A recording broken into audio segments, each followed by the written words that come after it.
Tonight, tough talk on steel.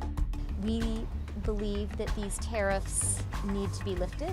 But for all that's at stake, no deal yet. Why the new NAFTA hangs in the balance. WhatsApp is so pervasive and they don't know what to do about the spread of misinformation. Weaponizing social media in India's election campaign. Are there lessons for Canada?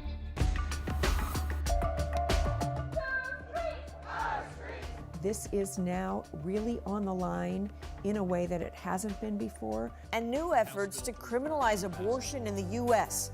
How some states are chipping away at hard-won rights. This is The National.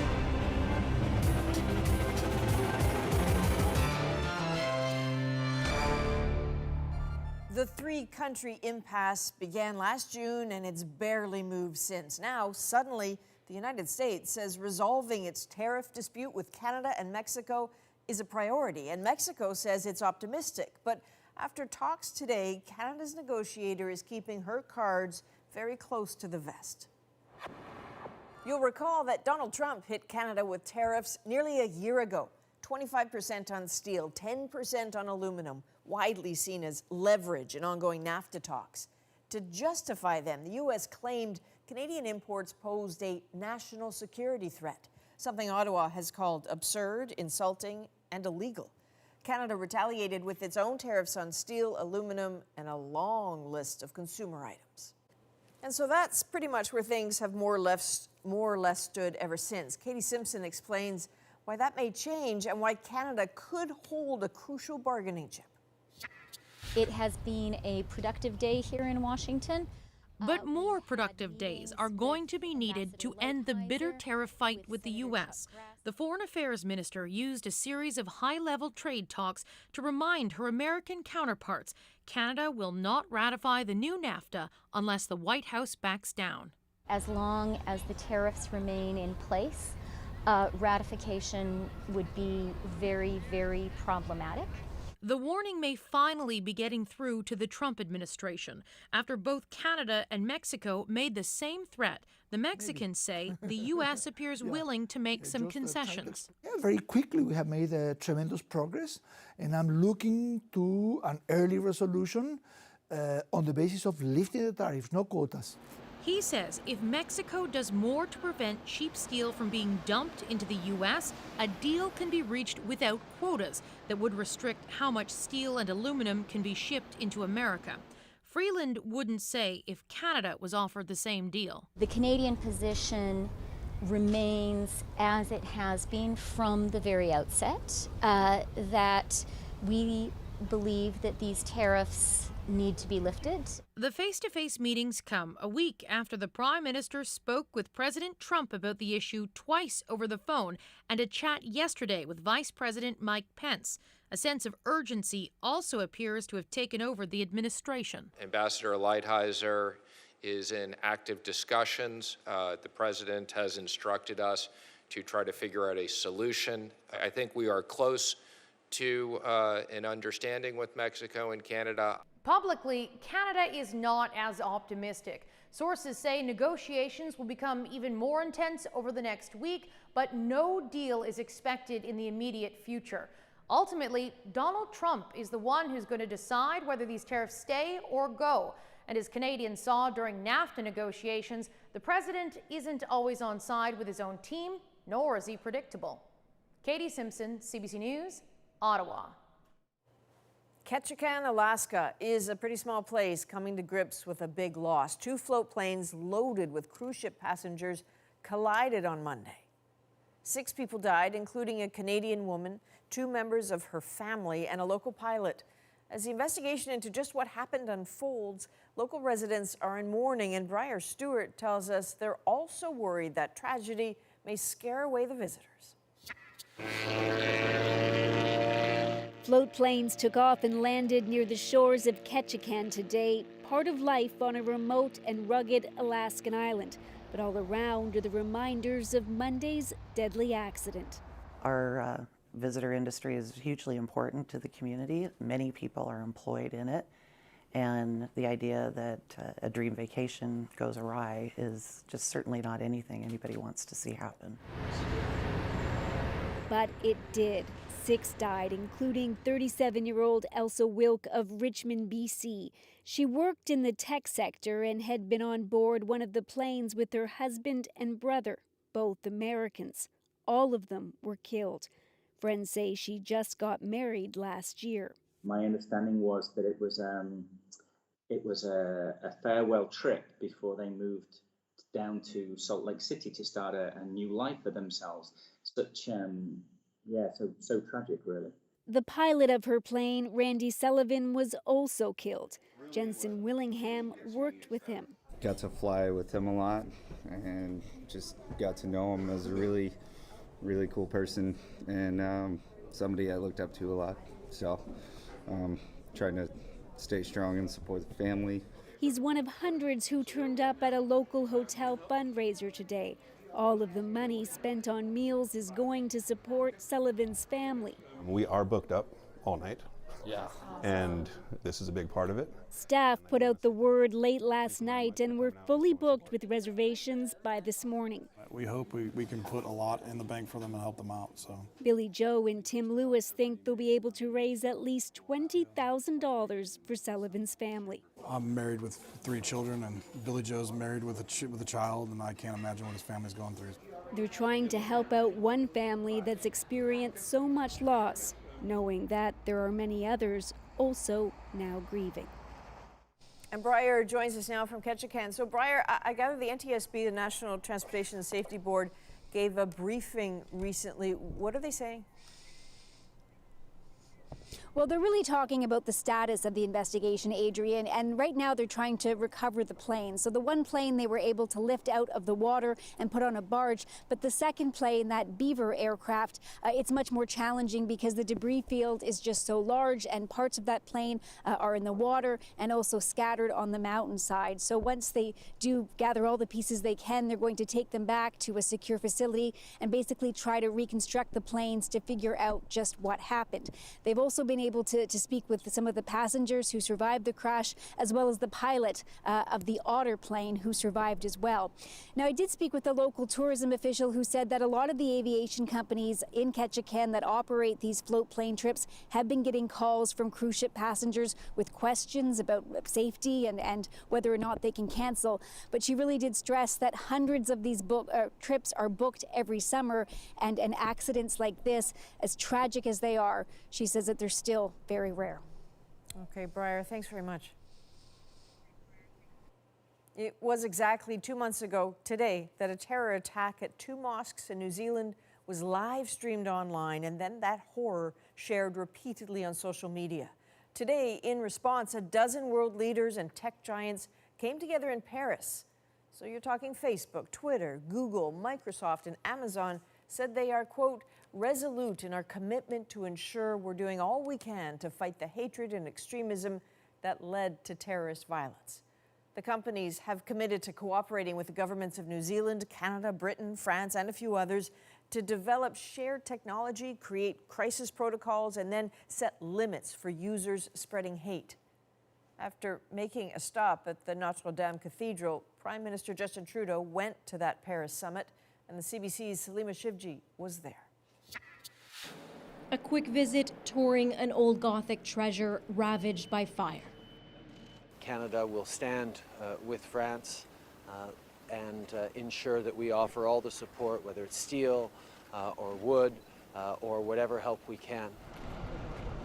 The Prime Minister also pledged another kind of help today for a very modern problem, this time the spread of online hate. Justin Trudeau is among friends here, like-minded leaders all promising to do more in the wake of the deadly Christchurch attack, the horror live-streamed for all to see. Never before have countries and tech companies come together in the wake of a horrific attack to commit to an action plan that will deliver collaboratively. New Zealand's Prime Minister Jacinda Ardern acknowledged the pledge is only a first step, a voluntary agreement that social media platforms are supporting, but with the notable absence of a big player. For Canada's Liberal government, it was important to show up. It's about Canada demonstrating global leadership and saying, look, we will not tolerate online hate, we will not tolerate extremism or terrorism.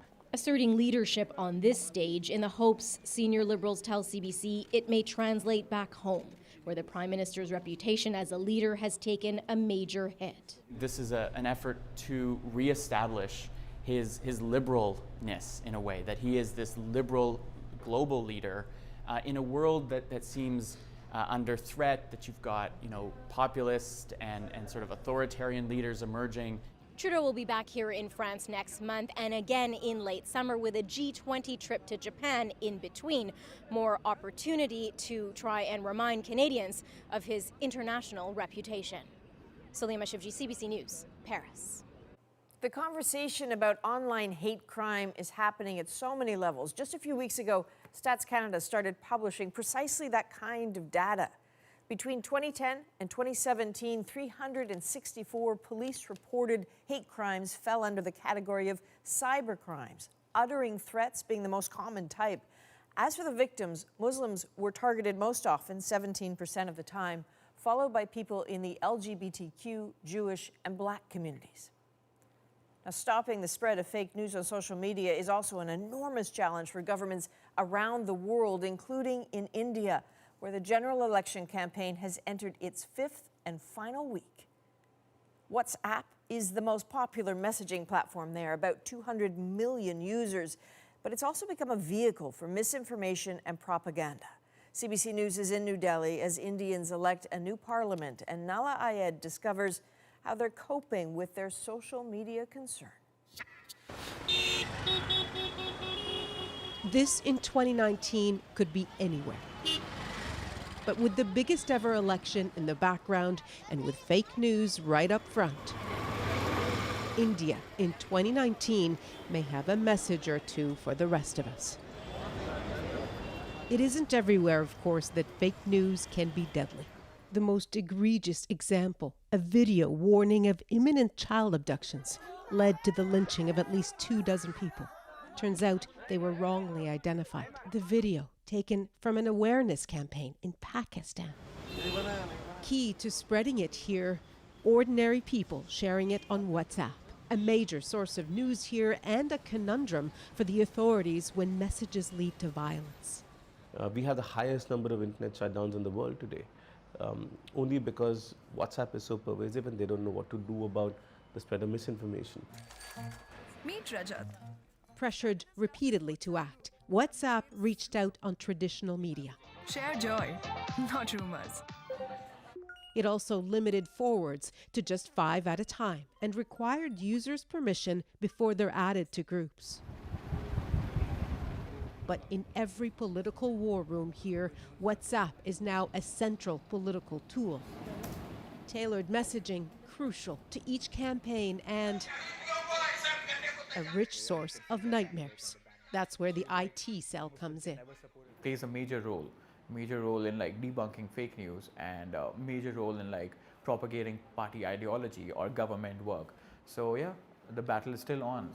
Then there is Modi, who with cyber troops pumping out misinformation long before the election, this digital newsroom started a fact-checking squad. You can hear him saying. They verify the words of politicians, but violent videos on social media are a priority. Videos with a lot of violence sort of spread faster than anything else could. If it's super viral, then we get into it ASAP and deploy all our resources onto that.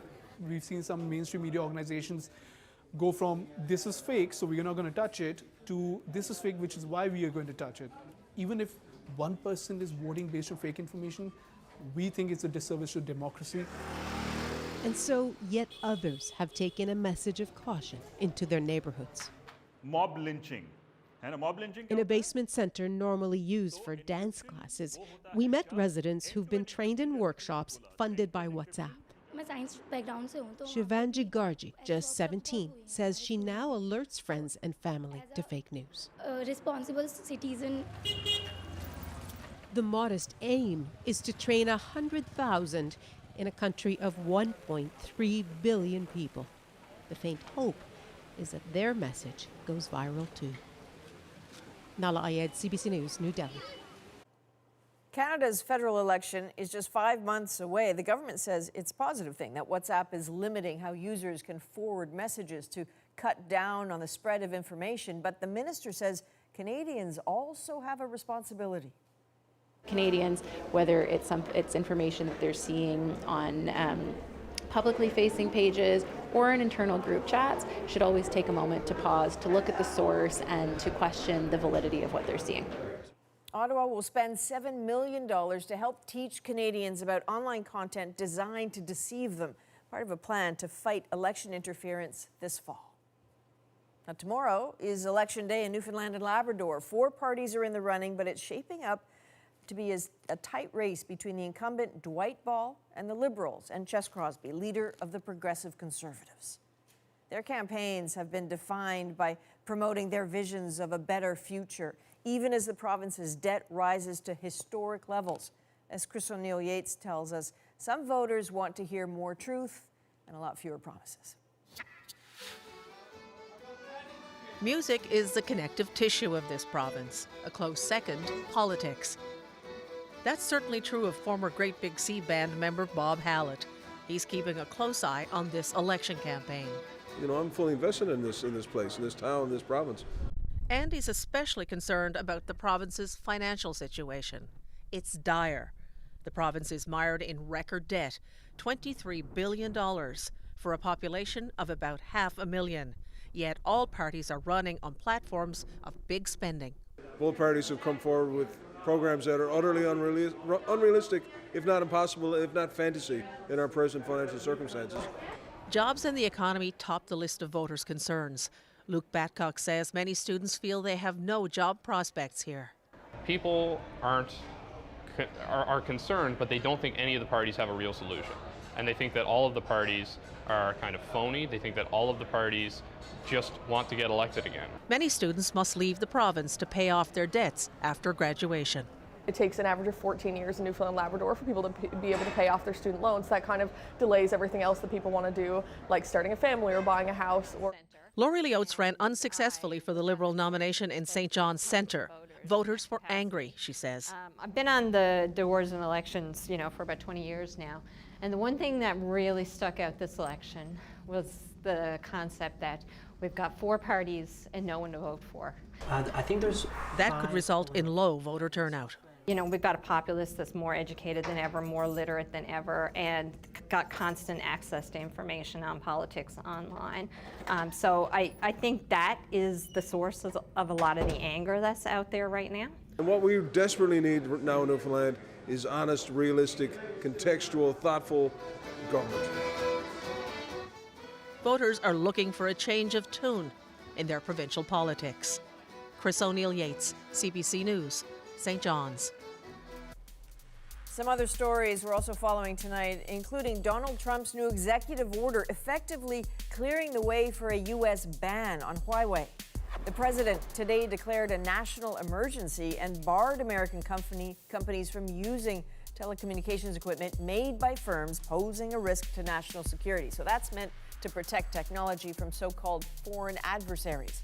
Government agencies now have 150 days to work out how to enforce that plan. And that is not the only decree to come from the president today. Paul Hunter has a late development that has a decidedly Canadian connection. So, Paul, what exactly has the president done? He has pardoned Conrad Black. That's right, fully.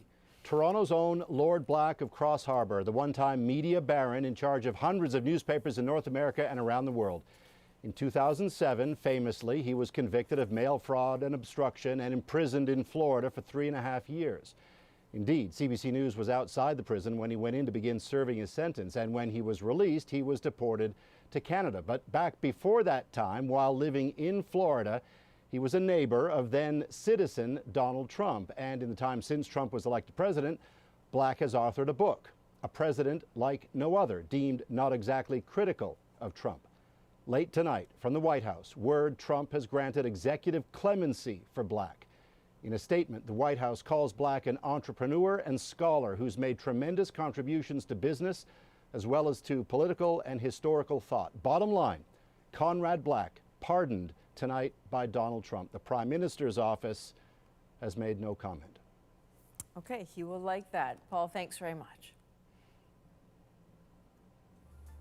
Still ahead on the national, Alabama just passed the strictest abortion law in the United States, and it's not the only state moving in that direction. We'll show you the battle playing out in Missouri. But first, we're in Milwaukee as the next round of the NBA playoffs tips off, and where even the radio stations have a message for Raptors fans. I don't have to worry about Toronto too long because they're only going to be in our lives for about a week and a half or so. We're not playing, Drake music. We're taking a break from Drake. Break from Drake.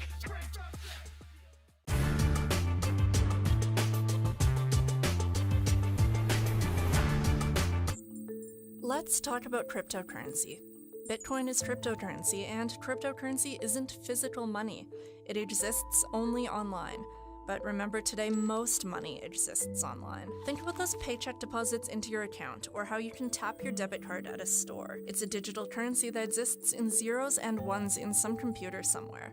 But that money is government issued, and as such, we all agree to respect it as being worth something. You, me, corporations, banks, we all adhere to the idea that $10 is $10. That's where cryptocurrency is different.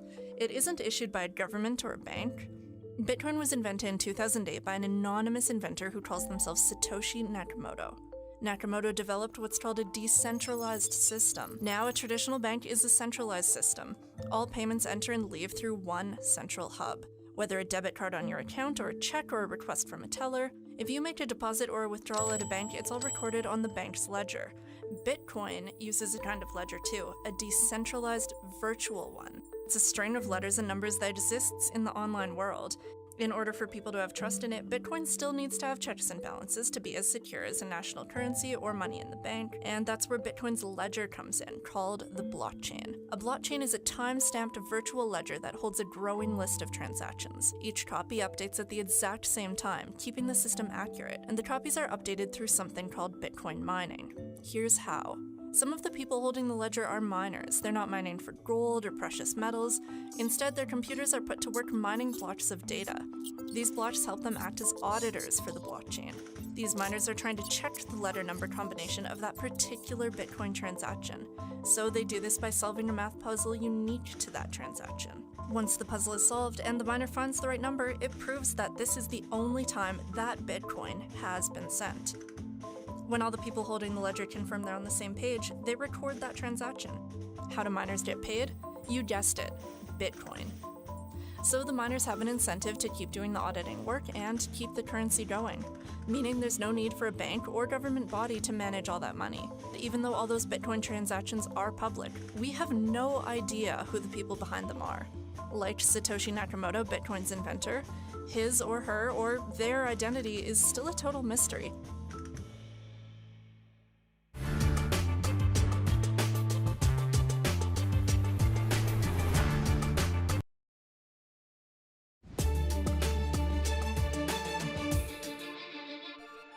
Turns a corner for the win!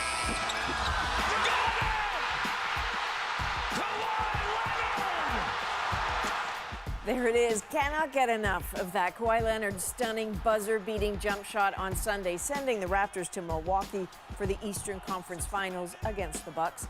An excruciating moment before it was then a thrilling one. Almost 4 million Canadians saw that ball go in, the biggest Canadian audience ever for an NBA game.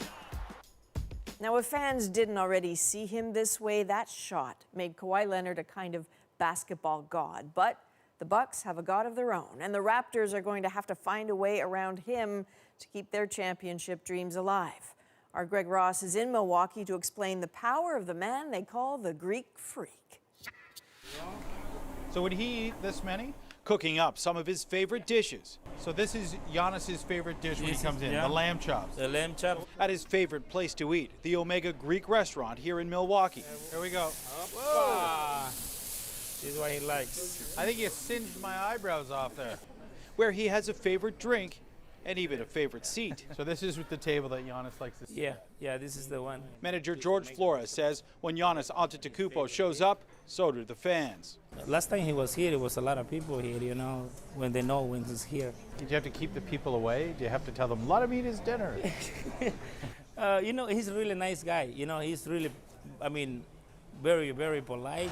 Nice show and go by Giannis. More than anything, they love him for lifting a franchise that made the playoffs just 3 times in the decade before he arrived. Now, the Bucks are in the NBA semifinals after finishing the regular season with the best record in the league, thanks large in part to the player who's been all but deified. He brought life to the city. The Bucks was down for so long, and he was the savior. So, you know, he's like the God right now. The Canucks are coming! The Canucks are coming! The Canadians are everywhere! Still, some in this city are looking for any way to derail Toronto's momentum. Break from Drake! Break from Drake! Break from Drake! I visited a local radio station that has gone so far as to ban songs by the Raptors' biggest fan, Drake himself. It hurt my heart, but we had to drop him. He's got to go. He's got to curse. But if Milwaukee is trying to send Toronto a message, Toronto, with the world's largest Greek population outside of Athens, has one for Milwaukee and its superstar. Maybe the Freak should be playing in Toronto. What better place for a Greek basketball player to be than Toronto? I think there's more Greek support here for him. I think there's more fans, of course, for him. At least 150,000 Greeks are going to be cheering for him. That's for sure. So with the battle lines drawn, Bucks fans here in Milwaukee, just like Raptors fans in Toronto, are dug in deep to watch and cheer. Greg Ross, CBC News, Milwaukee. Still ahead on the National, our dispatch from Missouri, just the latest U.S. state where abortion rights are colliding with politics and religion. The goal is to save as many lives as possible, but if it's going to set a tidal wave and ripple effect of different states looking to us for guidance and attacking Roe v. Wade on that basis, I'm all for it.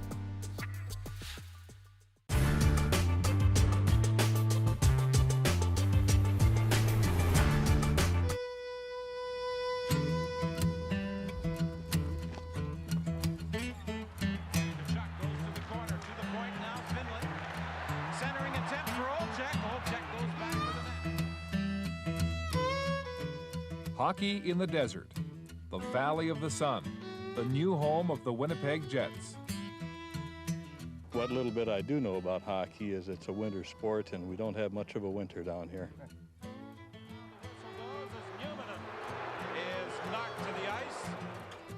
To a lot of people, it just looks like a lot of people skating real fast, all just smashing into each other. Who's Keith Tkachuk? I don't know.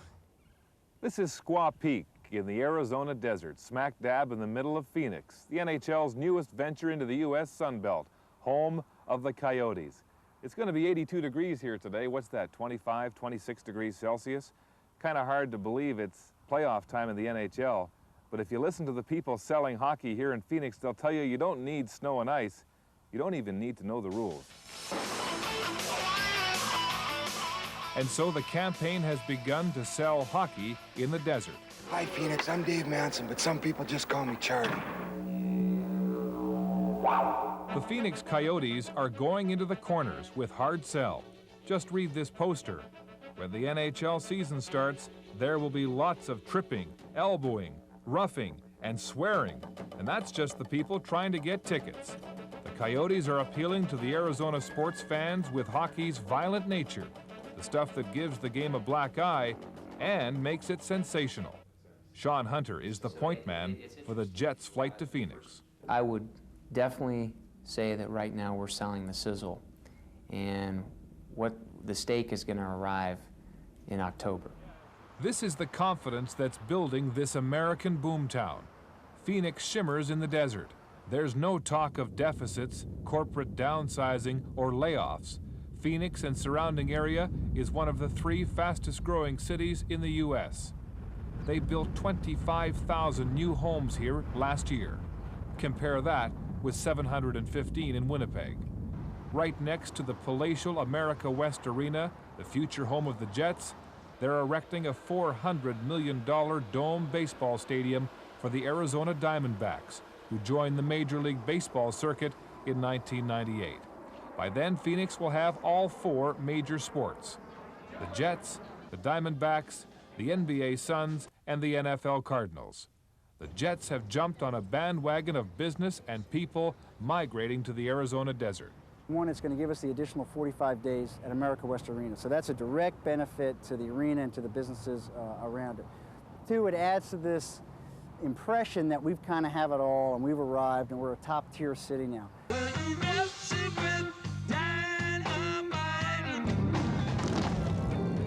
Game night at the America West Arena. Tonight, the NBA is on deck as the Phoenix Suns play host to the San Antonio Spurs. But imagine, if you will, 1 year from now, and this will be the scene for the Winnipeg Jets as hockey goes upscale, up cost, and south. The Jets have already joined forces with the marketing machine that makes every Phoenix Suns NBA game a sellout. Front and center in the Suns Plaza are the Jets. They don't know much about it down here, but they're willing to try it. Can I give you a little help here? I'm from Canada. I'll just show you how you shoot a puck. All right. See, get your hand right here. You want to lean on that.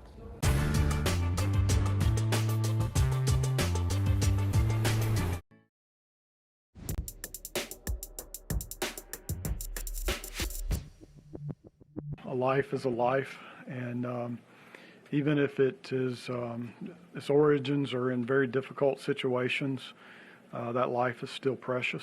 Alabama has adopted the country's toughest abortion restrictions, effectively banning the procedure unless the mother's life is in medical danger. Senators rejected exceptions for victims of rape or incest, even if they're underage. You just aborted the state of Alabama because you don't care nothing about babies having babies in this state being raped and incest. Today, the governor signed it into law. A doctor who performs an abortion could now face 99 years in jail. It is all part of a larger movement. We can't get a heartbeat bill until we get Roe versus Wade revisited and turned over. Court challenges are said to be inevitable because current federal law forbids putting an undue burden on a woman who seeks an abortion before the fetus could survive outside the womb. Now, Missouri is another state where lawmakers are targeting abortion rights. Lindsay Duncombe went there to see how that fight is playing out, so she has our dispatch from St. Louis. Outside the only abortion clinic in Missouri. Have a good afternoon. Maggie Tebow's warmth is strategic. We have one person in a vest with a friendly smile and a wave that's not threatening, because we're not here to threaten her. Hey, how's it going today? I just got a coupon to pass along for a free pregnancy test. The goal is to direct women to free care at a pregnancy center that counsels against abortion. This particular card is for a different clinic, a specific clinic. But if this clinic isn't meeting her needs, well, let me tell you, Lindsay, I've got a whole pamphlet of information with a lot of different places that might be able to help her with what she is facing. Including adoption, housing, a maternity shelter. What does that mean? Are those places where pregnant women could stay if they don't have a home? Definitely. The St. Louis Coalition for Life says it's prevented more than 2,000 abortions here since 2011. I do not want any woman who lives in Missouri to have to get an abortion or to think she has to get an abortion. It's one sidewalk in front of one clinic in the middle of America, but what's happening here, car by car, represents a larger anti-abortion push in the United States. In many states, that momentum is changing laws, making abortions tougher to get. And you're listening to St. Louis Public Radio. Driving past the sidewalk activists is just part of the morning routine for Dr. Colleen McNicholas. She performs abortions at the St. Louis Clinic, as well as facilities in Kansas and Oklahoma. Missouri is now, and actually has been for a very long time, one of the most hostile states towards abortion rights and abortion access. So how hard it is depends on a variety of things, right? It depends on where you live, it depends on how much money you have, it depends on your education level, your transportation. Obtaining an abortion in Missouri could get even harder, if not outright impossible. The Missouri legislature is expected to vote this week on the Missouri Stands for the Unborn Act. It would make abortion illegal as soon as a fetal heartbeat or brainwave activity is detected, defined in the bill as between 6 and 8 weeks into pregnancy. It is essentially a total ban on abortion, right? So the vast majority of pregnant patients don't know that they're pregnant until beyond 6 weeks of pregnancy. To present it as anything other than that is really just misleading and insincere. 4 states have passed so-called heartbeat bills this year, and a 5th is speeding through the Louisiana legislature. That's on top of Alabama's new law that's even more restrictive. All of these laws will be challenged in court, but that's exactly the point. I am pro-life, and I will be appointing pro-life judges. Donald Trump promised to put anti-abortion justices on the Supreme Court. He got pro-life votes, and in return, those voters believe they got their men. I, Brett M. Kavanaugh. And a conservative court that could revisit, even overturn, Roe versus Wade, the 1973 ruling that legalized abortion in the United States. One of the new restrictive state laws could be challenged all the way to the Supreme Court, including Missouri's. The man behind the Missouri Stands for the Unborn Act is a bluegrass-blaring Catholic millennial. Nick Schroer says the reason he went into politics was to restrict abortion laws. The goal is to save as many lives as possible, but if it's going to set a tidal wave and ripple effect of different states looking to us for guidance and attacking Roe v. Wade on that basis, I'm all for it. I believe that all life is sacred, and so we need to protect that life. This is what debate about abortion legislation in the Missouri Senate looks like. Politicians sharing personal experiences with unwanted pregnancy. So the baby was aborted. Do you know where my niece is now? In a mental institution in Nebraska. That's very sad. She has never recovered from the tragedy of killing an innocent unborn child. There is a Republican supermajority in both houses and a Republican anti-abortion governor. Democrats can only delay and hope to amend the legislation. Democratic Senator Jill Shoup worries Americans who believe in a woman's right to choose have taken that right for granted. I think with the change in our administration at the federal level and the change in the Supreme Court, this is now really on the line in a way that it hasn't been before.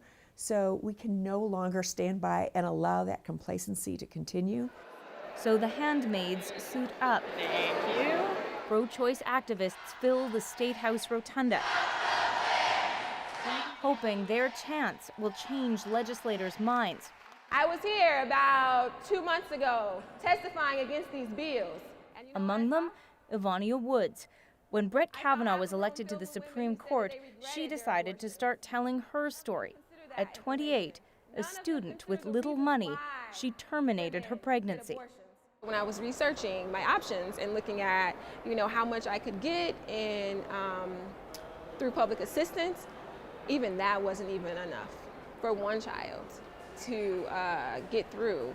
And so I was like, there's no way I can do this on my own.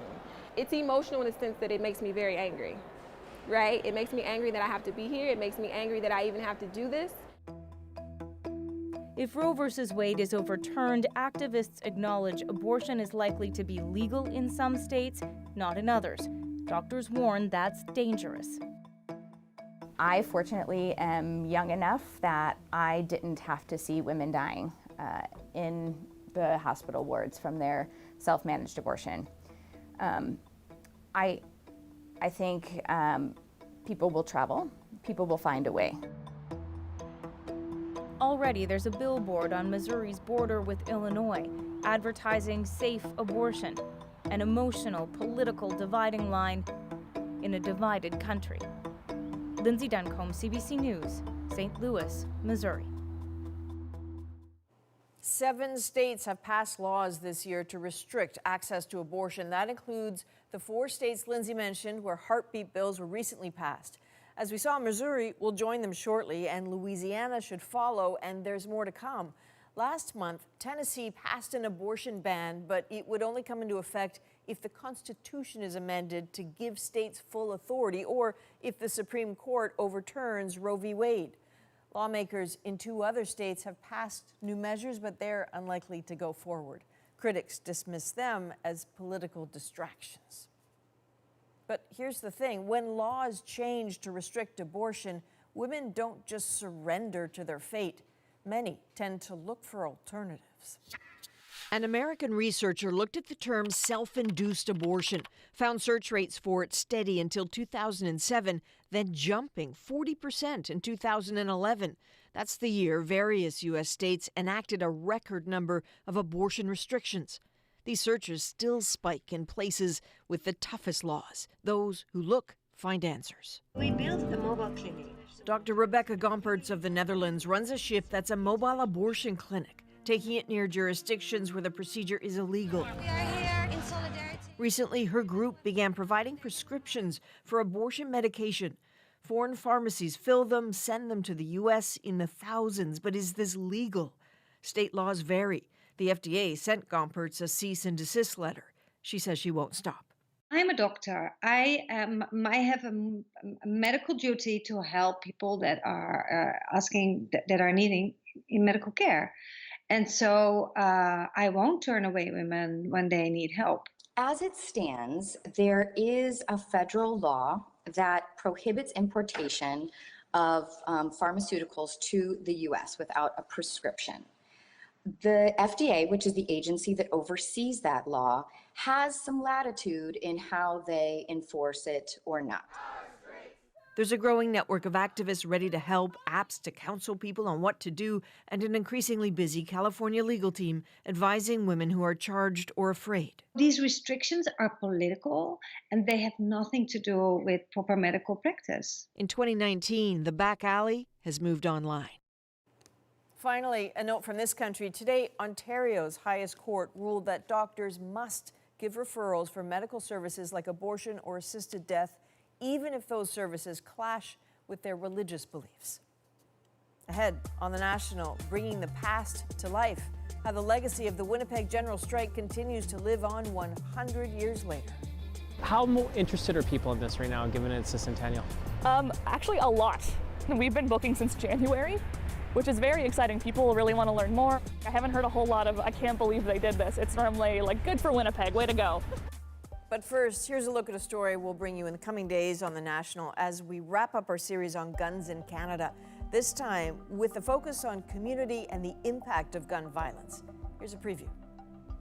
When kids are not given opportunities, it's school to jail pipeline. These kids are getting targeted by these big wig drug lords who are targeting them when they are young and training them how to get into this lifestyle, which appears glamorous until they actually get into it and realize, I gotta keep one eye open with a gun under my pillow. I don't believe anyone is born with hate in their heart or that anybody wants to hurt people. I think that's something that's bred, something that's, beat into our heads. I was bullied. And I was a victim long before I was a gangster. And it led me to see that, hey, you know what? These guys that bully me seem to have some respect, some prowess, and I want that. I want people to respect me. You learn how to become the bully. I learned how to become the bully. Yeah.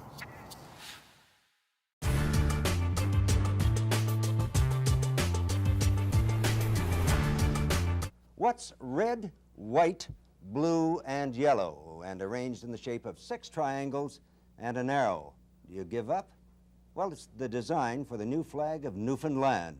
It was unveiled in St. John's today. Rick Seward reports. The proposed flag suggests the Union Jack, which has been the Newfoundland flag for centuries. The white background represents snow and ice, the triangles symbols of native culture. The golden rocket represents a prosperous future for Newfoundland and Labrador. Designed by Newfoundland artist Christopher Pratt, the flag has been in the works since last fall, when a select committee of the legislature was appointed to choose an appropriate design. Today, it was unveiled for members of the House of Assembly for the first time. The immediate reaction of the politicians seemed favorable, but the average Newfoundlander, seeing it for the first time, seemed to have mixed feelings. Oh, I like that. That's very good too, but I read it Union Jack we had. Oh, it's not too bad. I think it's pretty good. I don't like it. The symbolism is grand, but it's just not eye-catching. I like it. I think it's nice. Oh, I would prefer the Union Jack, yes. Well, I think we should have our own flag, but we shouldn't forget Union Jack just the same, because that belongs to another country, right? Yeah. We should have our own flag, but I mean, there's nobody going to know what that represents, what you got there, unless somebody tells them. Flagpoles around the province could be sporting the new flag in a month or so, at least if the Newfoundland government has its way. The idea is to push through the necessary legislation before the House of Assembly adjourns for the summer. Rick Seward, CBC News, St. John's. The controversy over Newfoundland's proposed new flag continues. Some Newfoundlanders say the new design is so complex they don't understand it. Others say the flag should have well-known Newfoundland emblems such as the caribou or the pitcher plant. But in spite of the widespread opposition to the design, the government has no intention of changing the flag. John McQuaker reports. Just 2.5 weeks ago, Newfoundlanders saw this flag for the first time. Artist Christopher Pratt designed it after being asked to by a legislative committee. Since then, the outcry has been loud. Some say keep the Union Jack. Others just don't like Pratt's design. And still others complain the government is trying to push the new flag through the House in a hurry before the public can react. In fact, one of the opposition members of the Special Legislative Committee that unanimously recommended the new flag now says he'll vote against it. This is showing an arrogance, trying to rush this thing through the House. And the Royal Canadian Legion, which has 8,000 members in the province, also wants the government to give people more time to think about the new flag. And what we want now, we think that the government should postpone the debate on it and give the citizens of Newfoundland time to make up their mind in a referendum? In a referendum if needed. So there's only really one organised group who've really come out strongly opposed to many, many other groups who could have been silent and have been extremely responsible from my point of view because I want to see a new flag. Even though there's been loud vocal opposition to the new flag, the Premier says it won't keep the legislation from being passed. So in a few days, or maybe just a matter of weeks, Newfoundland's new flag, designed by artist Christopher Pratt, will be flying in front of government buildings.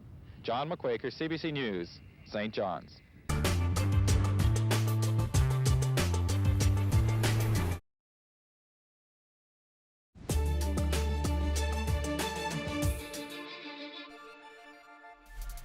You saw earlier that Chrystia Freeland was in Washington today. Now she's on her way to Cuba. The foreign minister is set to discuss the political crisis in Venezuela and the strained U.S.-Cuba relationship. This is the first trip by a high-ranking Canadian government official to Cuba since Justin Trudeau was there in 2016. The U.S. State Department has ordered all non-emergency employees out of Iraq. This comes as tensions increase between the U.S. and Iraq's neighbor, Iran. A British general has stated there was no increased threat in the region, but American officials disagree. Removing personnel from embassies and consulates is clearly a serious move by the State Department. They feel the threat. 3 days ago, the U.S. Embassy posted a travel advisory urging Americans not to travel to Iraq. This is a national problem with an extraordinary focus here in British Columbia. We believe it's our obligation to get answers to those questions. And that moment was the BC's Premier announcing a public inquiry into money laundering. This follows explosive reports showing how more than $7 billion of dirty money has made its way into the province's economy. More than $5 billion is believed to have gone through the real estate market, driving up housing prices by about 5%. We have to take this situation very seriously, and we are taking it very seriously. And Quebec officials are promising to make changes after a report found 66 people died in last summer's heat wave on the island of Montreal. Maximum temperatures hit 35.5 degrees and felt more like 40 with humidity. That map right there shows the island's hot spots, the yellow dots representing the homes of those who died. Public health officials say they will improve communications with those most at risk. Now today, Winnipeg is marking one of the seminal strikes in Canadian history. 100 years ago, tens of thousands of workers walked off the job in what would come to be known as the Winnipeg General Strike. Largely left to the past, interest in its history is being revived. And as Cameron McIntosh shows us, its ramifications are still being felt today. All right, so welcome to the strike tour, everyone. A walk through time. Sabrina Janke is bringing a turbulent chapter of Winnipeg's past to life. And then what happened in Winnipeg throughout those 6 long weeks. A walking tour reliving the drama and tension of the 1919 Winnipeg General Strike. By 11 a.m., everything in Winnipeg had stopped. Over 30,000 men, women, and children walked off their jobs that day. It was basically a revolt over poor wages and working conditions. In the post-First World War economy, tensions were high across Canada as returning soldiers struggled to find work. In Winnipeg, it came to a boil. Ethnic tension undercut it all as Eastern European immigrants were accused of stealing jobs and plotting a socialist revolution. It shut down the city for 6 weeks until Bloody Saturday, a riot that left 2 men dead. So, how interested are people in this right now, given it's a centennial? Actually, a lot. We've been booking since January, which is very exciting. People really want to learn more. Welcome to the Ukrainian Labor Temple. This is the last remaining building where workers in 1919 met to organize. Workers did not get the gains that they had hoped, but they laid a foundation. Manitoba Labour Federation President Kevin Rebeck says many of the issues they discussed here still resonate. Tensions over migration, governments hostile to labor, and a struggling middle class. The idea that if you worked full-time, you shouldn't live in poverty, and that continues to be a call to action that we have today. A little 1919 spirit yesterday. Winnipeg bus drivers who have been without a contract staged a one-day job action not enforcing payment of fares. The building behind us is an old warehouse from 1900. Over a century, a lot has changed in both Winnipeg's downtown and for Canadian workers. Along the tour, so we're going to loop down. Comparisons between then and now are hard to miss. Actually, I think there's remnants of stuff like this happening today. The gap in wealth is still very striking to me, not just here, but all over the world. When the strike hit, Winnipeg was in decline. That continued long after. Contentious and divisive, many were happy to see it largely fade into history without much of a public memorial. We're here to talk about Bloody Saturday. That will change next month, with the unveiling of a monument based on this image of the Bloody Saturday riot. I think if anyone knows anything about the strike, it's that photo of the streetcar being tipped over. On her walks, Janky says she believes 1919 is being seen in a new light. I haven't heard a whole lot of, I can't believe they did this. It's normally like, good for Winnipeg, way to go. Striking a legacy 100 years on.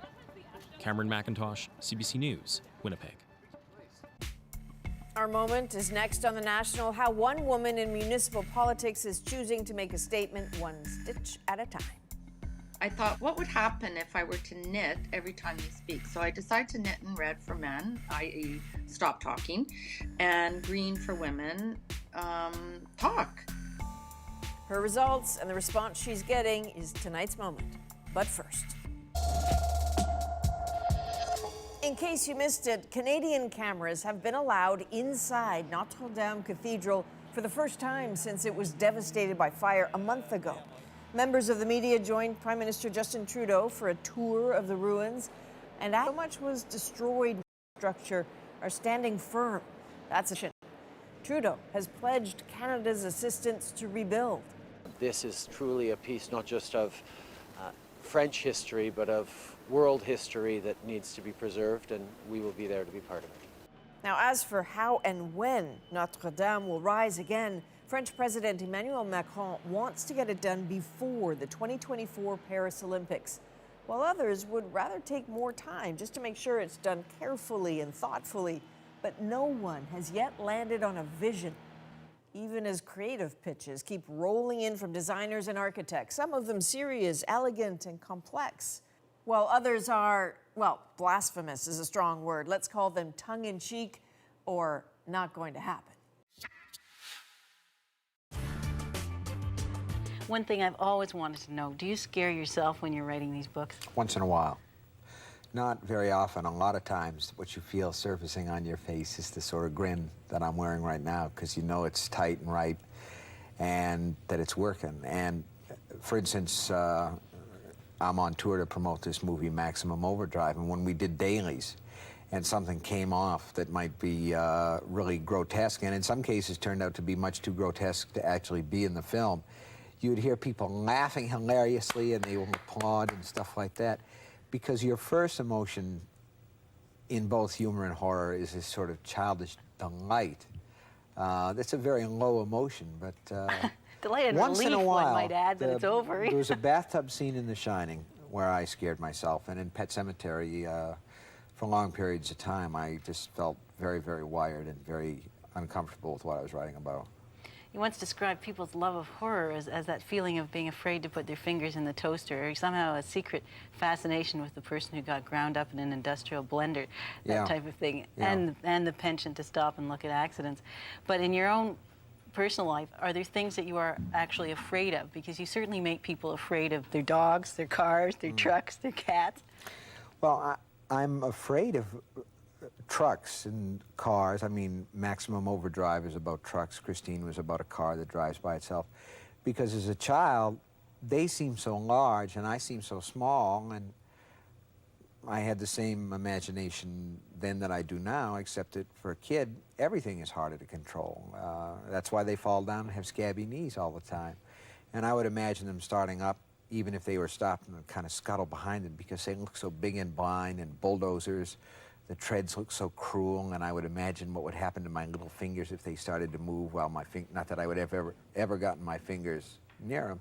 But even today, if I put an English muffin in the toaster and it only comes about halfway up, I pick up a fork and I start toward that toaster, and I can hear that toaster saying, "Go ahead, punk, make my day." But when you, I'm just imagining this. I just imagine being in your mind all the time. I mean, you must never stop, and that's why you must write. What an awful squirming can of worms, That's right. No, it's really not like that at all. Well, you're probably healthier than most people Except because for the you give vent blackouts. to so much, except for the Yeah, blackouts. you know, that's and the full moon, those times bad. Yeah, that's the best part of it, is that somebody who's got problems and fears and phobias, they go to a psychiatrist and it costs them maybe $150 an hour, and they don't even get a full hour, they get 50 minutes. I do it, people pay me. It's great. Well, you've made a ton of money, too. I mean, not to say that you Gross probably aren't having amounts the of best it. time of your life, but you also made about $25 million on these It's not that much yet, but I guess it could get there. Gross, huge amounts of money, yeah. I guess it's real. I get statements, and I have a business manager and all that, but it's paper. You know, he says, we're going into gold. I say, good, send me some. What? I can't do that. I said, sure you can. Send me some gold. It's legal now. So he finally sent me a piece of gold, and it was very boring. It's just a thing. It doesn't do anything unless it comes alive and eats you. It doesn't sing or dance. No. No, it's true. But you don't have any desires to become, on a grandiose scale, to have the Stephen King Park of Horrors or anything like this. You don't want to elaborate further than the movies and the written word, do you? No, I don't even think I want to make another movie. It's a primitive way to create. I mean, it's interesting for that reason, because you have to overcome so many odds. You know what I'd really like to have? What? A pair of lizard skin boots. Live lizards? No, they could crawl a little bit at night or something like that. Yeah, just move over carefully to the other side of the room, right? Just keep you on the edge. But actually, this whole image is just totally overblown. I have the heart of a small boy. I keep it in a jar on my desk.